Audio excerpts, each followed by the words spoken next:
President Al. Good afternoon, fellow Rotarians and guests. Anne Boleyn and Anne of Cleves had something in common other than the same first name. Does anybody have a guess? One of them did. Wives of Henry VIII. Yeah, they were wives of Henry. You could have used Patty for a lifeline, but you guys were on top of that. Henry VIII had something in common with today's speaker, an appreciation for stringed instruments. Henry VIII employed musicians to play the violin and entertain his court. Today, many of us seek entertainment at the movies. How many of you have seen Young Dr. Frankenstein? Okay, well, you can help me out with this. What did Gene Wilder and I think it was Cloris Leachman use to calm the monster? A violin, yes. In addition to the movies, most of us watch television on a daily basis. Have any of you noticed that new Chevy Colorado truck commercial? A young man strolls by a group of musicians, one playing a violin to, of all things, an AC/DC song. Caught my attention. Well, these three examples demonstrate the versatility of stringed instruments over the centuries. The violin has been used in entertaining monarchs, soothing monsters, and selling pickup trucks to the common man. Before the violin is played to our delight by a trained musician, an equally skilled craftsman transforms wood to work of art. We are fortunate that Mark Bluett is here with us today to shed light on over 30 years in business, crafting stringed instruments for musicians. Please give a warm Rotary welcome to Mark Bluett.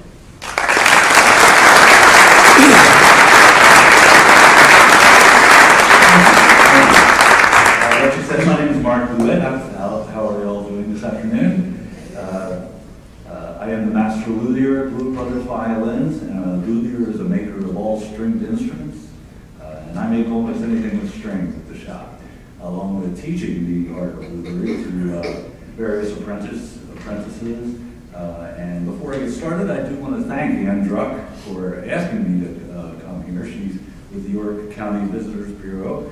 And at first, when I became a factory tour with them, I was a little leery about doing it, having a bunch of people in my shop and things like that.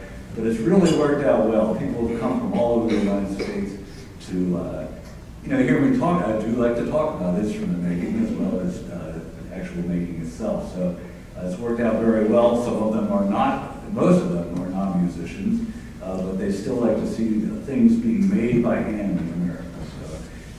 It's worked out very well, and it's even led to some sales. I was telling Ann that I just got a sale from Chicago and from Michigan and from Kansas, all from just giving a tour for a half hour to some of the people. I also want to thank the Rotary Club. As Ann said, this is my 30th year in business, and I want to thank all of you, actually, in one way or another, making York, a place where someone can start and maintain a business. My wife and I, Karen Hook, started it back in 1984 when I moved up here to teach my brother how to make instruments. He's since gotten out of the business, but my wife and I have been plugging along the last 30 years, and it's worked out very well.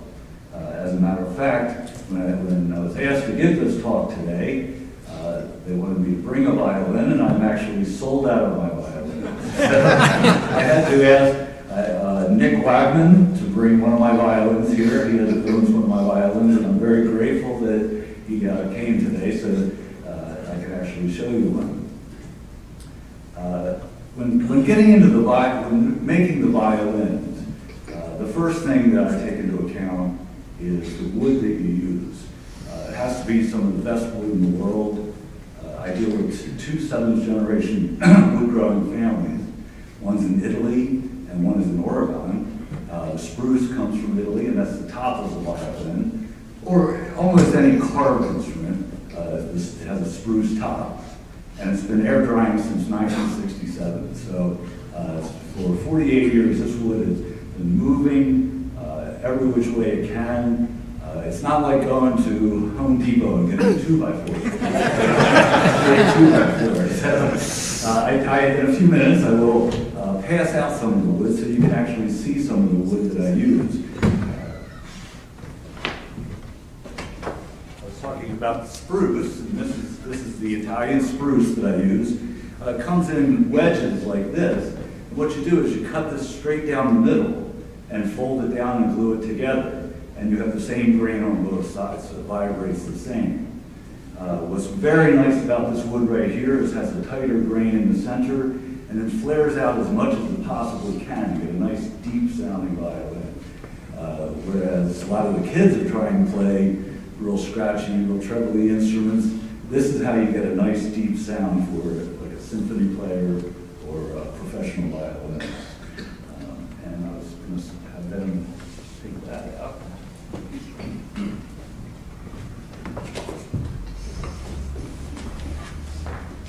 And then we get into the back and the sides and the neck of the violin. This is what you start with. Big chunk of wood for the back. This is the scroll of the instrument, and some thin wood for the sides. This is the curly maple. This comes from Oregon. It's been in his family for 223 years, so he's a very good wood grower and ages the wood perfectly for him. And I'd like to pass this along too.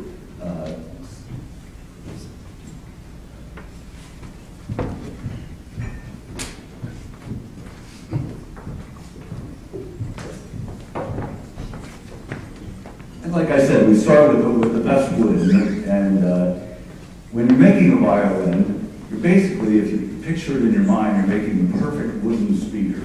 The soft wood on the top, the spruce, is what makes most of the vibration on the violin, and the hardwood in the back is what makes, which is what pushes the sound out, and that's how such a small instrument can fill a concert hall. It's the perfect wooden speaker. Both the top and the back hop in and out when you play it. The back here has 5 different thicknesses. It's thick in the center and thinner as it goes out. And the top has 4 different thicknesses and hops in and out also. So the hardwood in the back is what's throwing the sound, and the top is what's making the vibration. And then, of course, it's played with the bow, and you need, you need to vibrate those strings. Also, it has the bridge is very important on a violin because as this is popping in and out, the bridge has springs that rock back and forth and come down and hit what's called the sound post and the bass bar and project that sound right out. And this is one of my violins. This is number 222. I'm working on number 235 right now, and luckily that's sold in the next couple or so. Are there any violinists in the audience? Anybody else play? Oh, we have a couple here. You know, when you start making the violin, what happens is you take the thin wood, I get it down to 1.2 millimeters exactly for the sides, and throw it into some water and put it on a bending iron, and that's how you bend the sides here. This is very thin sides. There's 6 different pieces, and it goes around the instrument. And then a lot of people don't realize that these are actually hand carved. First you carve actually sculpting the outside of the instrument. Sometimes I have to make my own tools. Here's a small hand plane, ergonomically correct to my hand, and you actually carve the instrument that way. Once you get that perfect outside, you're going to dig it out to those different thicknesses that I was talking about. Each one is different though. So I have to tap the wood using tap tones. I actually tune the plates of this instrument, the back and the top, and that's what makes a great handmade instrument. Is usually I tune the top to an E and the back to an F, and that way you can play in any key and sound good through the whole spectrum of the scale. Any questions so far? Over here. Yeah. I would assume that on a violin, your dimensions are similar across the world, that you are making a violin the same size as someone who made it 500 years ago. The question was, am I making it the same 500 years ago. It's very similar. A lot of, there's some very slight differentiation between like the Stradivariuses and the Guarneriuses. The Stradivariuses are a little thinner in the center and aren't quite as big in the bottom, whereas the Guarnerius is a little bit larger here in the bottom valve, a little thinner up in the top valve. The ones I make now are kind of a combination of the two. I need to make my own molds when I make the violins, so I have Stradivarius molds, if that was which style someone wanted to have, or Guarnerius molds. But mostly I make my own because it's kind of a combination of the two, and I've had very good success with the tone of the instrument.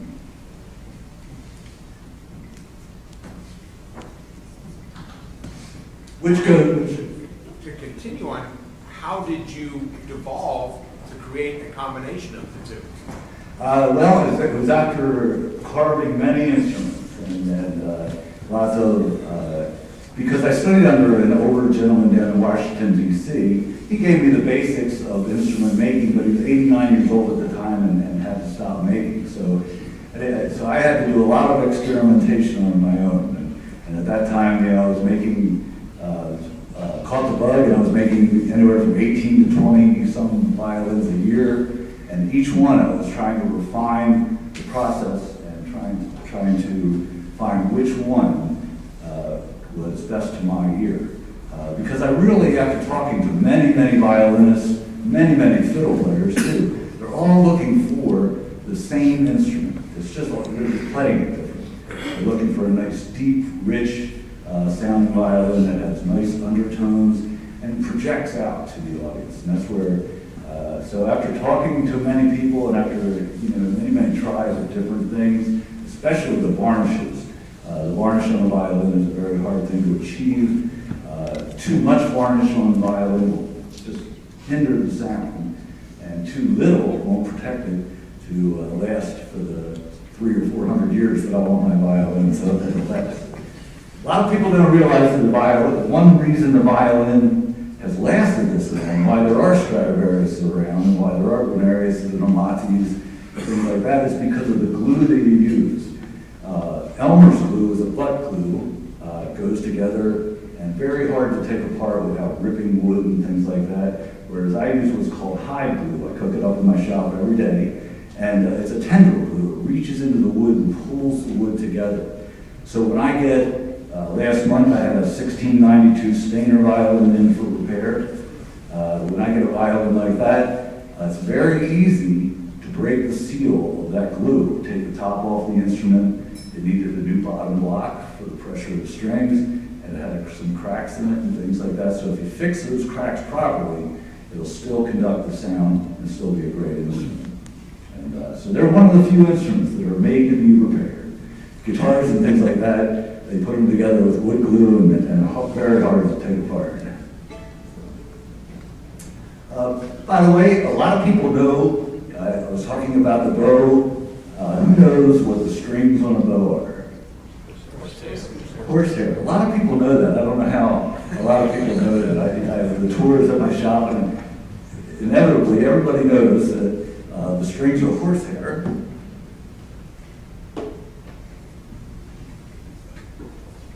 So, but a lot of them never get to see the actual horse's tail. So I thought I'd bring that today.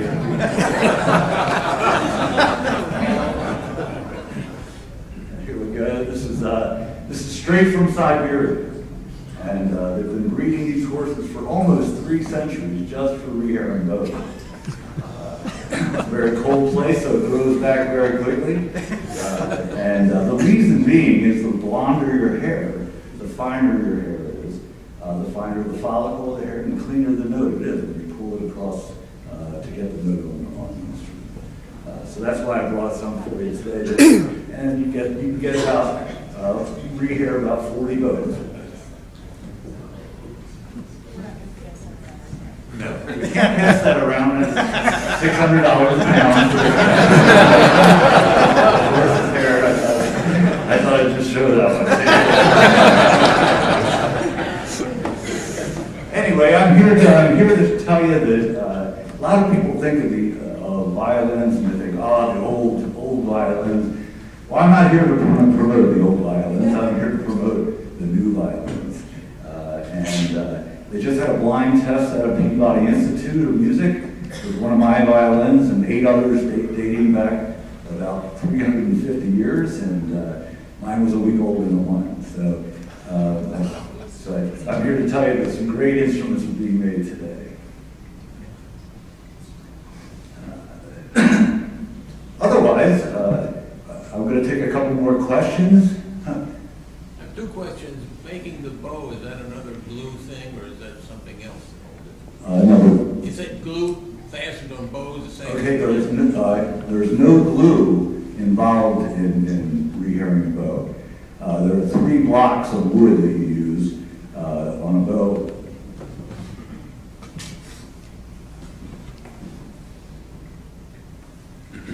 You can see how there's a nice flat plane on the hair of the bow. And the way you get that is there's a small wooden block form-fit in the tip here, right underneath the thing here. And then inside, this is called a frog, inside there's another block that holds it at this end. And then right in here is a flat wooden block to make it so that the hair is nice and flat. So there's no glue involved when I rehair a bow. It's all, if you glue it in there, I kind of curse you because then I have to get it out the next time it needs to be repaired, and I don't, and that can ruin the bow also. Same question. Maybe I'm asking the wrong question. Ask you to comment on the carbon fiber violins. I'm not a fan of the carbon fiber violins. They just they don't have a nice undertone. They don't have a nice deep tone. I understand what they're trying to do. It's, some musicians have to play under different circumstances, like outside a lot or something like that, and they are less susceptible to the elements, such as moisture and heat and things like that. But as far as tone is concerned, they really don't have what I'm looking for, or what a lot of good classical violinists are looking for. Yeah. On average, how long does it take you to make a violin? Everybody asks me that question, but it's a hard one because while glue is drying, I'm making something else. Like right now, I just finished a cello, I just finished a violin, I'm making a viola, I'm making a mandolin and a guitar, all at the same time. So while glue is drying, I'm making something else. But normally, if somebody orders one from me, I can get it to them in about 3 months or so. A lot of that depends on the weather, because the final varnishing is a soft oil varnish, and it's very susceptible to moisture. So if it's a humid day or a rainy day, I have to wait more time for the curing to take place. How many violin makers are there in the United States? I'm not really sure. There are a lot of novice makers. There's a lot of people that try it and make 1 or 2 violins, or even 10 or 15 or so. But the Violin Society of America, I believe there was 170 makers there. But a lot of them were the novice, and not their business, main business. Yeah. Do you utilize any modern technology, such as laser gauges or electronic frequency meters in what you do, or is it strictly by ear? I have tried the frequency, tried it out. Although I found that I'm so much more consistent with my ear by tapping the wood, and than I can get with that. Because all wood is different. It vibrates differently, and that's why each one is carved a little differently, because it's to get the desired effect. The vibration and frequency things seem to not take into account that all wood is different. As you are tuning the back and the top, and also adjusting the tension with respect to the long throat and so forth, that puts a lot of stress and bending on the top and the bottom. Now, when you do that, how do you adjust those tonal qualities? Are you thinning the wood, or are perfecting the tone with your combination? It's definitely, he asked if how thicknessing the wood and the varnish and it affects with the pressure and trying to get the tone out. Is that what it would? Yes, I would think because it's a mechanical device, as you put tension on the strings, very possibly you change the tonal quality of your top spruce and bottom. Yes, and that's the main thing to take into account is the stress on the instrument, and that's why with that book match piece of spruce, the tight grain is in the center because that can actually take more pressure than as the grain goes out of the violins. But a violin really doesn't have as much pressure on it as you think it does. Like a mandolin has 136 pounds of pressure on it constantly, whereas a violin is 62 pounds. A mandolin, it would be like my son standing on it every day, but a violin doesn't have that much pressure, so it's free to pop in and out and move like I carved it to move. And also the oil varnish that you use, the elasticity of it lets that movement in the wood. So with not much pressure on there, the bridge has a big job to do to conduct the vibration of that string to the body of the violin. And that brings me to, now I'd like to introduce Mr. Lawrence Golan. You might know that he's the maestro and music director and conductor of the York Symphony. He's also he's in town meeting various individuals this week, and I'm very happy he's here because I hurt my finger and I cannot play you a song today. Right now, the next concert he's promoting is the Evening of the First, and that's on Saturday, February 21st. You all ought to try to be there because we need to support the symphony and York Symphony and Maestro Golan. So he has graciously condoned to come up and try my violin. So he's only played it a little bit down in the lobby. So we'll see how it goes.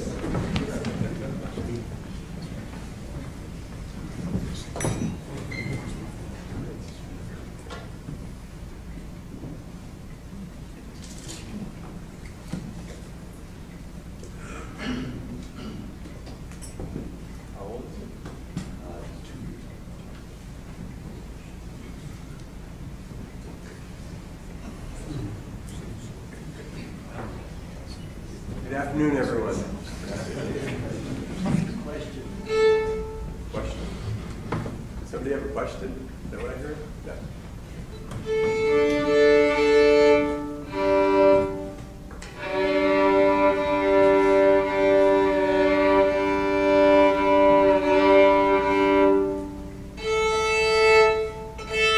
Well, that's a good start. It has the same 4 strings that my violin has.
was great. That was great. Hey, once again, thank you so much for having me here today, and thanks for supporting the arts and small businesses in York. And stop out to the shop sometime, see some instruments being made. Where are you?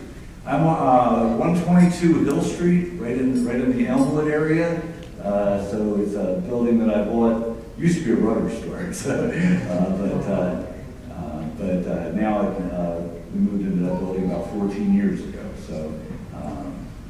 So now York has some of the best motorcycles in the world and the best violins in the world.